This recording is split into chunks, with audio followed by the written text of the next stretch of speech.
Bonjour à toutes et à tous et bienvenue chez Cryptologique pour le Crypto Café numéro 12. Alors pour aujourd'hui nous avons pas mal de choses à voir ensemble.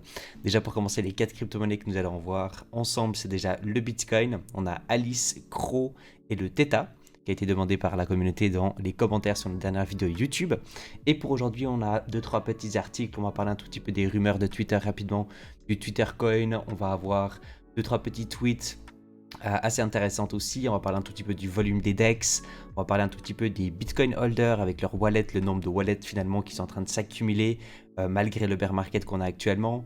On va parler aussi un tout petit peu des CBDC, on va parler un tout petit peu du G7 pardon, avec le baril qui a été mis, le pétrole, aujourd'hui à 60$. Et on va parler aussi encore d'une toute dernière chose en rapport avec la sécurité sur votre Google Chrome.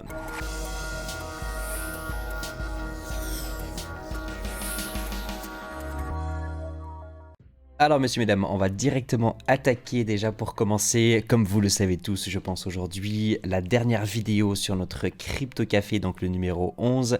Merci à toutes les personnes pour les petits pouces bleus et puis pour tous les commentaires, ça fait vraiment super plaisir. Naturellement, pour toutes les personnes qui participent dans les commentaires, vous avez la probabilité, vous avez une chance de gagner 25$ en Bitcoin et en Lightning Network tous les jours de lundi à vendredi. Et nous avons également 25$ qui est offert sur notre live Twitch directement en général sur notre raid après coup chez Crypto Plus. Mais pour aujourd'hui, ce sera chez nous. Donc n'hésitez pas aussi à participer si vous voulez avoir la probabilité de chance de gagner 25$ en Bitcoin, en Lightning Network ou en carte cadeau Amazon ou d'autres cartes cadeaux si d'un coup vous voulez absolument pas en Bitcoin. Et automatiquement, vous pouvez aussi demander du coup des crypto-monnaies pour les prochaines vidéos. Puis pour aujourd'hui, nous avons le Bitcoin, le Theta, le Crow et Alice, car c'est des crypto-monnaies qui ont été demandées dans les commentaires. On va attaquer ici avec notre calendrier de l'Avent du 1er au 26. Nous offrons des cadeaux pour toute la communauté. On essaie de faire un maximum. Pour aujourd'hui, nous avons un petit cadeau de la part de Wiggle App. Donc, pour pouvoir participer, il fallait tout simplement like, retweet et puis follow les deux comptes. Ce sera un seul gagnant. C'est un petit cadeau pour celui-ci. Mais merci infiniment à Wiggle App pour participer aussi au calendrier de l'Avent. Et puis, on va directement tirer au sort pour savoir le gagnant. Donc ils vont gagner un mois à l'abonnement de 3 mois sur un plan Smart, avec également une casquette et puis un porte-clés de la part de l'application. Donc on va load, j'avais déjà préparé ici très rapidement, donc il y aura un gagnant, faut suivre les deux comptes. On va directement le faire en live comme d'habitude. On a 225 participants pour ce giveaway. Monsieur, mesdames, moi je vous souhaite bonne chance à tous. Le gagnant est... Ah bah ça aurait pu être Judy Lucht. Malheureusement, qui n'a pas follow Wiggle App. Donc comme vous voyez, si vous participez, vous n'êtes pas tiré au sort. Donc le gagnant c'est IMAX, bravo à toi. Tu viens de gagner le calendrier de la vente numéro 5. Bravo, bravo. Nous allons vite regarder également ensemble du coup le prochain giveaway parce que c'est donc tous les jours. Il a été posté il y a exactement 6 minutes en arrière. Et puis pour ce giveaway, nous avons Monsieur Marmotte, Doc Marmotte qui nous offre avec son projet qu'il a mis en place, le Marmotoshi. On a fait une présentation de Marmotoshi avec Doc qui est venu en live pour venir nous expliquer un petit peu plus. Vous pouvez également retrouver sur Marmotoshi, il a un light paper sur lequel il va vous expliquer un petit peu plus en quoi ça consiste, son projet avec les 777 NFT qui sont backés par du Bitcoin. Projet super intéressant de la part de Doc qui est une personne qui est bien reconnue aussi comme dans l'écosystème francophone de la crypto-monnaie. Donc n'hésitez pas à participer si vous le souhaitez et puis on va regarder ensemble tous les prochains cadeaux, tous les prochains jours. Allez, on attaque avec l'actualité très rapide. Nous avons mis un article sur notre site internet, ici des rumeurs autour du Twitter Coin. Je ne vais pas aller beaucoup plus loin que ça, c'est tout simplement pour vous dire voilà, de déjà bien faire attention parce que moi j'ai eu des messages il y a à peu près 3 semaines en arrière, quand Elon Musk venait de racheter Twitter. On avait déjà des tokens Twitter Coin qui sortaient de gauche à droite, avec des gros comptes Telegram, avec des dizaines de milliers de personnes qui faisaient de la publicité pour des tokens du Twitter Coin. Et donc du coup qui a fait en sorte que certaines personnes ont investi sur des pools de liquidités pour acheter des tokens finalement de scam bien sûr, parce que il faut bien faire attention que ce soit bien le token de Elon Musk qui sort et de Twitter et pas des personnes qui font un copy-paste et puis qui vont simplement créer leur token. Tout le monde peut le faire. Moi, je peux créer mon token. Je vais créer le prochain Twitter Coin numéro 2 s'il faut. Et puis, on peut le mettre en avant, puis on peut le vendre. Et donc, du coup, voler de l'argent automatiquement aux gens parce que naturellement, il n'y a rien derrière ces projets-là. Donc, il y a une probabilité en effet que Twitter veut faire quelque chose. On sait tous que Elon Musk ben, il n'a pas acheté Twitter à 44 ou 45 milliards de dollars uniquement pour reprendre Twitter. Il a des objectifs bien plus grands que ça, à mon avis. Et donc, du coup, il va falloir bien suivre parce que c'est quand même un pro crypto. Et c'est plutôt bon signe pour nous, en fait. Parce que si on fait bien attention, puis on participe à toutes ces rumeurs, peut-être qu'on peut, voilà, on profiter sur le côté financier, en tout cas, un maximum. On a ici, il y a 9 mois, j'ai épinglé un fil sur l'importance idéologique et de la protection de la vie privée. Donc c'est un thread qui est plutôt assez grand, mais ça vaut vraiment la peine d'aller faire un petit tour. Merci à Tintin, je crois, qui a partagé ça. Merci. Donc toujours bien de se protéger et puis d'avoir un petit peu plus de privacy. Donc n'hésitez pas à aller faire un petit tour. Naturellement, tous ces liens-là seront dans la description. On a également ici un tweet de la part de Asher, c'était hier soir encore, suite à la découverte d'une vulnérabilité sur Google Chrome. Donc il vous conseille en effet de mettre à jour le navigateur. On a ici l'article sur lequel ça a été fait, c'était hier. Donc pour toutes les personnes qui sont encore sur Google Chrome, s'il vous plaît, mettez ça à jour, ça vaut vraiment la peine. Et puis ce serait bête de prendre des risques en fait quand vous pouvez tout simplement faire une petite mise à jour pour ça. Ça c'est super important. On va partir ici sur les DEX. C'est vrai qu'on en parle aussi souvent parce qu'avec tout ce qui s'est passé du côté des FTX, avec tout ce volume, avec tous ces problèmes aujourd'hui qu'on a eu avec ces plateformes d'échange centralisées et que ce n'est peut-être pas du tout la fin d'ailleurs, parce qu'on a un petit peu peur. On ne sait pas maintenant si KuCoin, BitGet, Bitrex et plein d'autres vont peut-être aussi être les prochains. Aujourd'hui, la seule chose qu'on peut être sûr, c'est que sur absolument toutes les plateformes d'échange centralisées, il y a des red flags, dont Binance. Et quand je parle de red flags, c'est-à-dire que vos crypto-monnaies peuvent être gelées et puis ils peuvent être bloqués pour un laps de temps.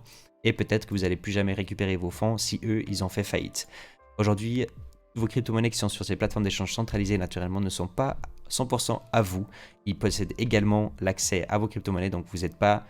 c'est du non custodial, c'est-à-dire que si vous avez vos crypto-monnaies sur un hot wallet ou un cold wallet custodial sur lequel vous avez accès à vos propres clés privées, naturellement, il y a d'autres risques sur lesquels, si vous perdez vos clés privées, vous perdez vos crypto-monnaies. Par contre, vous êtes les seules personnes qui ont accès à vos crypto-monnaies. Et ça, c'est super important. Et donc, aujourd'hui, les DEX sont en train de gagner un joli pourcentage de volume maintenant aussi du marché. On a vu GMX d'ailleurs aussi qui a pris de jolie hausse, je crois plus de 30 ou 40% de hausse dans les derniers temps. On a des tokens comme le Trust Wallet aussi qui avait fait plus de 100% aussi. Donc on voit que maintenant les gens ils sont en train de repartir maintenant un tout petit peu sur du custodial. Ils sont en train de faire moins en moins confiance aussi sur les plateformes d'échange centralisées. Même que j'ai l'impression que finalement du côté de Binance en tout cas les gens ils n'ont pas si peur que ça. Et puis que finalement il y a quand même encore beaucoup de crypto-monnaies sur ces plateformes d'échange centralisées. Mais soyez tout simplement conscients des risques. C'est pas parce qu'en effet il s'est passé quelque chose avec FTX que absolument vont tous s'écrouler. Mais soyez tout simplement, s'il vous plaît, vigilants et pas mettre 100% de votre capital sur ces plateformes d'échange. Si vous voulez absolument être sur Binance ou vous voulez absolument être sur une plateforme d'échange centralisée, prenez un pourcentage de votre portfolio total qui est adapté en rapport avec ce que vous voulez faire sur la plateforme. Et du moment que vous avez des crypto-monnaies sur une plateforme, comme moi je l'avais typiquement sur KuCoin pour de l'accumulation sur 5 crypto-monnaies différentes, je vous ai fait une vidéo là-dessus. C'était tout simplement, voilà, j'ai enlevé mes crypto-monnaies parce qu'elles n'ont rien à faire en fait sur KuCoin si elles peuvent être sur un wallet custodial. Là du coup en l'occurrence j'ai mis ça sur MetaMask. Donc voilà. On va parler un tout petit peu aussi des baleines Bitcoin, des non-baleines Bitcoin. Donc là on peut parler un tout petit peu des shrimps et puis les crabs. Donc c'est les personnes qui détiennent entre 0,1 Bitcoin à 1 Bitcoin et puis les personnes qui détiennent de 1 Bitcoin à 10 Bitcoin, c'est que en train d'être accumulé. Dans les derniers 30 jours, en tout cas pour le mois de novembre, on a eu pour 3,1 milliards de dollars, donc soit 191 600 bitcoins qui ont été accumulés par des crabs. Donc les crabs, c'est là en l'occurrence, on parle de 0,1 bitcoin à 10 bitcoins. Tous ces wallets-là font que d'augmenter. On a eu également quelque chose d'historique. Je crois qu'on a plus d'1 million de wallets aujourd'hui dans le monde avec un bitcoin ou plus dessus. Et puis, on a plus de 60% aujourd'hui des gens qui ne sont pas du tout en train de vendre. C'est des holders, c'est des personnes qui détiennent leur bitcoin et puis qui sont là maintenant sur le long terme. Après, on le voit aussi, c'est un biais psychologique. Ça, ça a aussi clairement un impact. C'est que on a des gens aujourd'hui qui sont... ils arrivent dans le milieu, ils veulent être traders ou ils veulent acheter de la crypto-monnaie pour revendre avec une plus-value. Et puis, il y a un moment donné où ils se retrouvent en perte. Parce qu'il y a eu le bear market. Puis du coup, vu qu'ils deviennent ils sont plus en bénéfice, à ce moment-là, qu'est-ce qu'ils font? En fait, ils deviennent des holders. Ils deviennent ces côtés diamond hands, tout simplement parce que c'est le biais psychologique. Ils ne veulent pas vendre avec de la perte. Et donc, du coup, ils se disent, bon, après, finalement, j'ai quand même investi parce qu'on m'a dit que c'était bien. Donc, du coup, bah, allez, je vais tenir ça à long terme. Et je pense que c'est aussi une grande raison pour laquelle on retrouve en fait ces grands pourcentages des personnes qui achètent du Bitcoin et qui ne les vendent pas à long terme. Mais c'est très bullish sur ce côté-là, de mon point de vue, parce que malgré toute cette situation économique qu'on a, et puis qu'on voit finalement FTX c'est complètement voilà, partir à zéro en chapitre 11, on a tout plein d'autres d'entreprises comme BlockFi et d'autres qui sont en train de partir en chapitre 11, bah, malgré tout ça, les petits acheteurs sont quand même en train d'accumuler du Bitcoin. Et pour moi, ça, c'est super bon signe. Ça montre à quel point, finalement, on est en train de profiter de la situation bear market. On est en train de faire en sorte d'acheter du Bitcoin à des prix très intéressants. Parce que c'est sûr que on est peut-être pas sur un dip, mais on est clairement sur des prix, sur un marché sur lequel ça commence vraiment à devenir très intéressant. Si on reprend un tout petit peu, là ici le titre, donc Bitcoin, le fond est proche, donc peut-être le dip en effet. Il faut reprendre un tout petit peu les anciens cycles. Et puis aussi un petit peu le time frame, je pense que c'est très important. Aujourd'hui, on a eu que le Bitcoin, on a eu une chute déjà à peu près de 76%. Mais on a déjà eu des chutes bien plus grandes que ça aussi, depuis 2013 à 2015. On a eu aussi des chutes en 2018 sur lesquelles elles étaient aussi un petit peu plus hautes que ça. Par contre, on n'est pas si loin que ça en fait. On n'est pas si loin pour atteindre en tout cas les mêmes chiffres. Et en question de temps, on est aujourd'hui dans le bear market, le deuxième le plus long. Le plus long pour l'instant, il est entre 2013 et puis 2015. Il a duré à 2 ans et demi, un petit peu plus de 2 ans et demi si je dis pas de bêtises. Et si ce bear market 2023, s'il continue, puis on continue à avoir des prix complètement abusifs, eh ben ça va peut-être être en effet le bear market le plus long qu'on aura vécu sur le Bitcoin. Et à ce moment-là, je pense qu'il va falloir changer peut-être un tout petit peu la stratégie, puis voir en effet dans l'économie en général où est-ce qu'on se retrouve, parce que il y aura beaucoup de questions à se poser, parce que c'est quelque chose qu'on n'aura jamais vécu. Mais pour l'instant, on a l'historique du Bitcoin, on peut reprendre en effet ce qui s'est passé en 2013, en 2018, et puis si on reprend en tout cas ces chiffres-là et ces statistiques, on est clairement sur des prix super intéressants. Le Bitcoin, oui, peut encore chuter de 30-40%.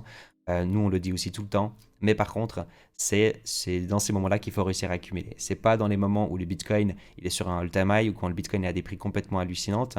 C'est quand tout est en rouge, quand tout le monde panique et surtout quand il y a des mauvaises nouvelles comme avec FTX et autres. Donc pour moi, les chiffres ne mentent pas. Et puis quand on voit justement les non-baleines Bitcoin holders qui sont en train d'accumuler et les baleines de Bitcoin qui sont aussi en train d'accumuler, je trouve ça assez hallucinant. Je voulais partir donc encore juste ici aussi pour l'Ether. Alors moi je suis pas trop sur le côté de l'Ethereum. Par contre une chose qu'on va pouvoir aussi suivre, ce qui est assez intéressant, c'est sur le côté de liquid de l'Ethereum. C'est qu'en fait on a de plus en plus de personnes qui sont quand même en train d'acheter de l'Ether, qui sont en train de se positionner aussi dessus. Et puis on voit une forte demande finalement d'accumuler l'Ether malgré tout ce qui s'est passé. Et ça, je trouve quand même aussi assez intéressant parce que l'Ether, finalement, n'a pas eu du tout les mêmes baisses en pourcentage, je dis bien, que les anciens bear markets. Donc, soit on l'a tout simplement pas encore vécu, puis ça doit encore arriver, soit on a vraiment des gros acheteurs aujourd'hui sur l'Ether qui sont en train de l'accumuler, le mettre en staking, et puis essayer de faire en sorte de pouvoir profiter un maximum justement de ces prix du bear market sur l'Ether déjà aujourd'hui, puis peut-être on ne veut pas avoir un dip plus bas. Moi, je ne pense pas spécialement. Je pense qu'on peut clairement encore aller chercher des prix bien plus bas, en dessous de 1000 $. Mais à voir. En tout cas, ces informations, de mon point de vue, sont bien intéressantes. On parle beaucoup de CBDC avec CryptoVector aussi. Donc, ce sera sûrement pour ce soir. Ce soir, ça va être très intéressant sur notre Twitch. À partir de 20h30, on va avoir CryptoVector qui va nous rejoindre. Puis à 21h, on aura Tintin et ZStrader pour le côté macroéconomie et l'analyse technique du marché. Et puis, il y aura 2-3 choses que j'aimerais regarder avec vous. Alors, déjà, premièrement, nouvelle réglementation des actifs numériques au Brésil. C'est un pays que j'aimerais bien qu'on analyse de plus en plus. Parce que Bitcoin comme moyen de paiement ou même monnaie légale, c'est quelque chose naturellement qui nous intéresse. C'est bullish, c'est très bien pour nous. Mais j'aimerais bien essayer de comprendre pourquoi aujourd'hui le Brésil s'intéresse beaucoup plus au Bitcoin et qu'on a d'autres pays aujourd'hui qui s'intéressent beaucoup plus au CBDC et essayer d'avoir une certaine réflexion là autour. En tout cas, il y a un article ici très intéressant de Coin Academy, je vous laisse aller le faire un petit tour si ça vous intéresse bien sûr. Et puis, on a donc sur le côté des CBDC, donc on a justement de plus en plus de pays qui sont en train de se développer. On a l'Eurocoin aussi sur lequel on va avoir bien plus d'informations d'ici 2023 aussi. Et pour toutes les personnes qui n'aiment pas les CBDC, je comprends, parce que moi non plus, je ne suis pas spécialement fan, malgré qu'on en parle beaucoup chez Cryptologic, mais c'est parce que c'est super important. Donc, du moment où vous allez voir dans un pays la régulation augmenter de plus en plus, c'est que les CBDC sont en train d'arriver, en tout cas du côté de la crypto-monnaie. Et si vous vous y intéressez pas, de mon point de vue, vous allez louper beaucoup d'occasions, vous allez prendre un risque sur votre diversification de vos investissements dans le milieu de la crypto-monnaie également. Donc c'est important d'être un minimum conscient de ce qui est en train de se passer du côté des CBDC, même si vous n'aimez pas. Parce que ça, vous et moi-même, on va rien pouvoir faire contre. À part justement suivre l'actualité et de faire en sorte qu'on soit au courant, on ne peut pas faire beaucoup plus. Donc on va suivre tout ça au maximum aussi avec CryptoVector naturellement. Et puis ce soir, je me réjouis et j'espère vraiment que Tintin va pouvoir nous parler de ça. Parce que j'ai beaucoup de questions à lui poser en rapport avec le plan du G7, justement parce que apparemment l'Europe a accepté de plafonner le pétrole russe à 60 $ le baril. 60 $. Si je dis pas de bêtises, on a eu ZS aussi qui nous avait dit que de base c'était à peu près autour des 40 $ et puis qu'à partir des 40 $ et en dessus, on commence à avoir aussi des risques. Donc pour les pays, quand on voit des pays en Europe comme la Pologne, le Hollande, on a l'Allemagne sur lesquels ils ont des pourcentages énormes, sur lesquels ils achètent en effet en Russie. Quand on voit maintenant l'augmentation à plus de 50% pour le prix, je me demande quel l'impact que ça peut avoir. Parce que tout ça, ça a un lien avec le Bitcoin et puis le marché de la crypto-monnaie. Il faut bien être conscient de ça.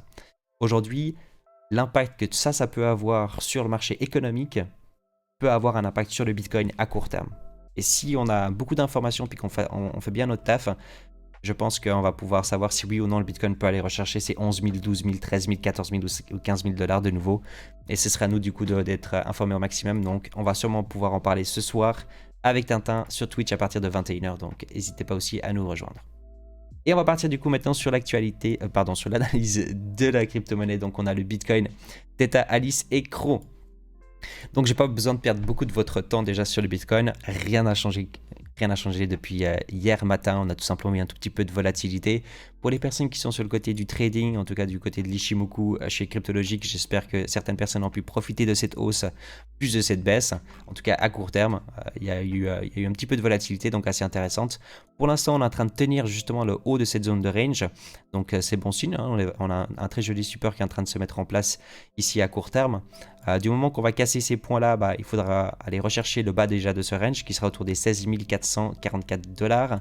Et si on décide d'aller rechercher des prix plus hauts, on a toujours cette résistance qui va être très importante autour des 18 229 $.